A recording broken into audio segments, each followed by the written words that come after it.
ओम नमो भगवते वासुदेवाय। नमस्कार दर्शक बंधु, मु आपण माननकु मोर यूट्यूब चैनल अष्टधर्म प्रकाश को स्वागत करुछि। न्याय एवं धर्मर देवता जे कि हमर कर्म को भी कंट्रोल करंती एवं हमर शुभ कर्मर शुभ फल एवं कुकर्मर दंड मध्य प्रदान करंती से होछंती ग्रहराज शनिदेव। शनिदेव होछंती हमर कर्म फलदाता। शनिदेव जेतेबेले वक्री होंती आमको कठिन रु कठिन परिश्रम करने को पड़ी था। आमर चेष्टा बा एफर्ट्स को बढ़ाइबा को पड़ी था। गत जुलाई 13 तारीख रु शनिदेव वक्री अवस्था रे थिले, अर्थात उल्टा चलुथिले। एही वक्री अवस्था रे प्राय 140 दिन चलन कला परे नवेम्बर 28 तारीख रु पुनर्बार मार्गी हेबे। वर्तमान ग्रहराज शनिदेव पूर्व भाद्रपद नक्षत्र रे वक्री चलन करुछंती एवं 28 नवेम्बर 2025 रु सेही पूर्व भाद्रपद नक्षत्र रे मार्गी हेबे बा सीधा चलिबे एवं फाइनाली 20 जनवरी 2026 दिन उत्तर भाद्रपद नक्षत्र रे प्रवेश करिबे। पूर्व भाद्रपद नक्षत्र स्वामी हेउछंती बृहस्पति। एथिरे व्यक्तिर जीवन संघर्षमय हुए, सर्वदा परोपकार बा समाज सेवारे समय जाए। एहार देवता हेउछंती अजय एकपाद। अजय एकपाद को एकपाद शिव मध्य कुहाଯାଏ, जे कि प्रलय बा विनाश एवं पुनः निर्माणर देवता। शनिदेव जेतेबेले पूर्व भाद्रपद नक्षत्र रे रुहंती, मनीष समाज सेवा करे, कार्य सफलता प्राप्ति पई संघर्ष करने को पड़े एवं किछि ना किछि बलिदान करने को पड़े। एहार सिंबल हेउछि खंडा बा तलवार, दुई धार थिबा तलवार। प्रथम धार हेउछि बलिदान बा पुरुणा जेते सबु इरिलेवेंट जिनिस बा अनावश्यक जिनिस थिबो ताहा कटि जिवो एवं द्वितीय धार हैला ट्रांसफॉर्मेशन बा परिवर्तन। तेणु वर्तमान जेतेबेले 28 नवेम्बर रु शनि पूर्व भाद्रपद नक्षत्र रे मार्गी हेबे, समस्त राशि रे गोटे किछि परिवर्तन निश्चय आसीबो। जेहेतु शनि कर्मर देवता, जेते सब अनावश्यक कार्य थिबो से सब पछरे रहि जिवो एवं आपण नुआ कर्म बा नूतन कर्म सहित आगो को बढ़िबे। 28 नवेम्बर रु आसंता 53 दिन पर्यंत समस्त राशि रो व्यक्ति माननकु मीन राशि रो पूर्व भाद्रपद नक्षत्र रे अवस्थित शनिदेवंकर प्रकृत फल प्राप्ति हेबो। मात्र एही प्रभावर मात्रा केते रहिबो ताहा निर्भर करिबो आपणकर जातक रे शनिदेवंकर स्थिति किपरि अछि। जदि आपणकर जातकर प्रॉपर एनालिसिस करबा को चाहथांती तेबे वीडियो रे दिया जायथिबा नंबर रे कांटेक्ट करि परिबे। मो चैनल को वर्तमान पर्यंत आपण जदि सब्सक्राइब करि नाहंती तेबे सब्सक्राइब निश्चय करंतु। शनिंकर एही मीन राशि रे मार्गी चलन कर्कट राशि रो व्यक्ति मानक ऊपर कोन प्रभाव पकाइबो, आसंतु से विषय आलोचना करिबा। कर्कट राशि रो नवम स्थान रे शनिदेव अवस्थान करुछंती। नवम शनि अशुभ अटंती। यह हेउछि शनि 7.5 रो शेष चरण। एही समय रे शनि जातकर पादद्वय अवस्थान करुथांती, जहा फल रे निजे निजे को ओभर एस्टिमेट करी निजर क्षति कराए। ओभर कॉन्फिडेंस जगु मिछटारे इयाडे सियाडे दौड़ा दौड़ी करी निजर समय एवं अर्थ बर्बाद कराए। नवम स्थान भाग्यर स्थान, धर्मर स्थान, पितांकर स्थान, गुरुंकर स्थान। आपणकर भाग्य रे परिवर्तन आसीबो, कंप्लीट ट्रांसफॉर्मेशन हेबो। आपणकर कैरियर रे, कर्म क्षेत्र रे, पर्सनल लाइफ रे, समस्त क्षेत्र रे परिवर्तन आसीबो। समस्त कार्य निष्ठार सहित करंतु, ओवर कॉन्फिडेंस हुंतु नहीं। निज सामर्थ्य अनुसार कार्य करंतु एवं जहाँ भी करुछंती ताको संपूर्ण करिया पई चेष्टा करंतु, देखिबे अत्यंत शुभ हेबो। पितांकर सेवा करंतु, पितांक ठारो बहुत साहाय्य सहयोग मिलिबो। गुरुंकर आश्रित हुंतु, टिके धर्म कर्म एवं पूजा पाठ प्रति समय दियंतु। धर्म कर्म करंतु, दान धर्म करंतु, भाग्य बहुत उन्नति हेबो। शनिंकर प्रथम दृष्टि आपणकर एकादश स्थान को रहुछि। एकादश स्थान आयर स्थान, लाभर स्थान। एकादश स्थान हेउछि इच्छा पूर्तिर स्थान। वर्तमान आपणकर शनिंकर 7.5 शेष चरण चली। शनि 7.5 शेष चरण में कहुए जे शनि वृद्धा अवस्था था तेणु सबकि निर्भर कर आपणकर कर्म उपरे।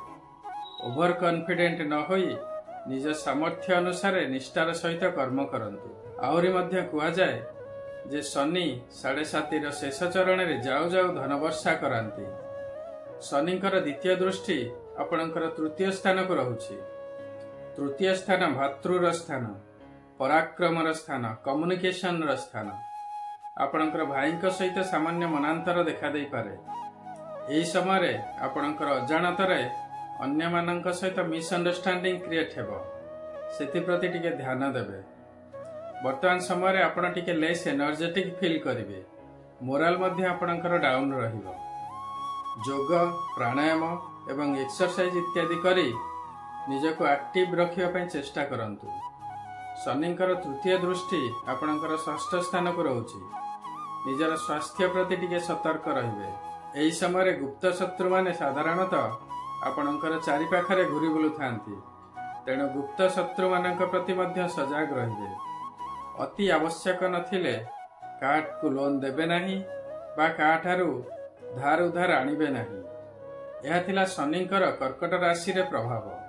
मात्र यार मात्रा केते रहिबो ताहा निर्भर करिवो आपणकर जातक रे शनिकर स्थिति किपरि अछि एवं वर्तमान आपणकर केउ ग्रहंकर महादशा बा अंतर्दशा चली अछि। जदि निज जातकर एनालिसिस करबा को चाहुथांती तबे वीडियो रे दिया जाइथिबा नंबर रे जोगाजोग करंतु। वर्तमान पर्यंत जदि मोर चैनल को आपण सब्सक्राइब करि नांती तेबे सब्सक्राइब निश्चय करंतु। शनिदेवंकर शुभ फल प्राप्ति पाई एवं निजर इच्छा मुताबक रिजल्ट पाइबा पाई आपण शनिदेवंकर सर्वदा प्रतिकार करंतु। शनिंकर प्रतिकार स्वरूप प्रथमे आपण आपणकर लाइफस्टाइल चेंज करी निजर कर्म को श्रृंखलित करंतु।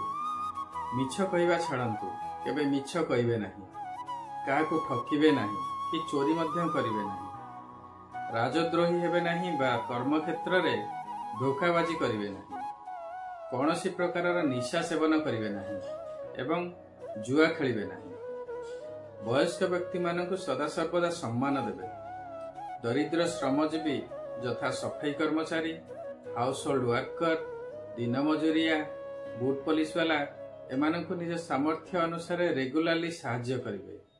निज आडू डाकी के एमानकु खाइबा को दियंतु। वस्त्र, जोता, चपल, छता, कंबल, चादर इत्यादि दैनंदिन व्यवहृत पदार्थ एमानकु दान करंतु।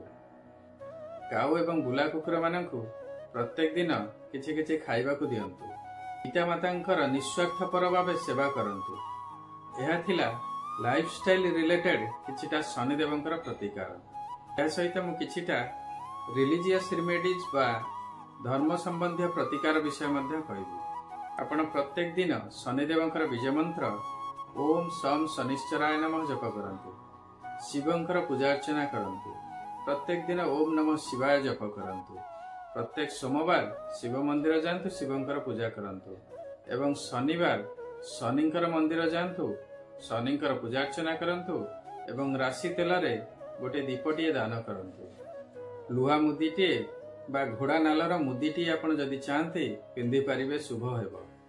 शनिवार दिन ओस्त गछर पूजा करि पारंती बा शमी वृक्षर मध्य पूजा करि पारंती। गोटे सातमुखी रुद्राक्ष आपण धारण करि पारंती। यह होछि शनिदेवंकर प्रिय एवं एथिरे माता लक्ष्मींकर वास होइथाय। शनि हेउछन्ति हनुमानकर भक्त। आपण प्रत्येक दिन हनुमान चालीसा पाठ करंतु। शनि हेउछन्ति कृष्णंकर मध्य भक्त। आपण कृष्णंकर बीज मंत्र ओम नमो भगवते वासुदेवाय प्रत्येक दिन जप करंतु। मयूर पर कृष्णंकर अत्यंत प्रिय, तेणु आपण घरर ठाकुर घरे मयूर पर रखंतु। घरर विभिन्न स्थान रे मयूर पर मध्य लगाई पारिबे। शनिदेवंकर कृपा प्राप्ति हेबो। मु वर्तमान जेउ सब प्रतिकार विषय कहली आवश्यकता नहीं आपण ए समस्त प्रतिकार करिवे। जेतिकी आपण करि पारुछंती सेतिकी निश्चय करंतु, शुभ हेबो। जदि आपणकर गोचर रे ग्रह मानकर स्थिति अनुसार रिजल्ट मिलु नाही तेबे आपणकर जातकर निश्चय एनालिसिस करंतु। निजर जातकर एनालिसिस करिवा पई वीडियो रे दिया जायथिबा नंबर रे जोगाजोग करि परिबे। आशा करुछि भिडियोटी आपनको इनफॉर्मेटिव लागिथिबो। जदि भल लागिछि तेबे लाइक करंतु एवं शेयर करंतु। वर्तमान पर्यंत मो चैनल को आपण जदि सब्सक्राइब करि नाहंती तेबे सब्सक्राइब निश्चय करंतु। आपणकर मतामत कमेंट सेक्शन में निश्चय देबे। सर्वे भवन्तु सुखिनः, सर्वे सन्तु निरामया, सर्वे भद्राणि पश्यन्तु मा कश्चित् दुःखभाग् भवेत्। ओम नमः शिवाय। नमस्कार।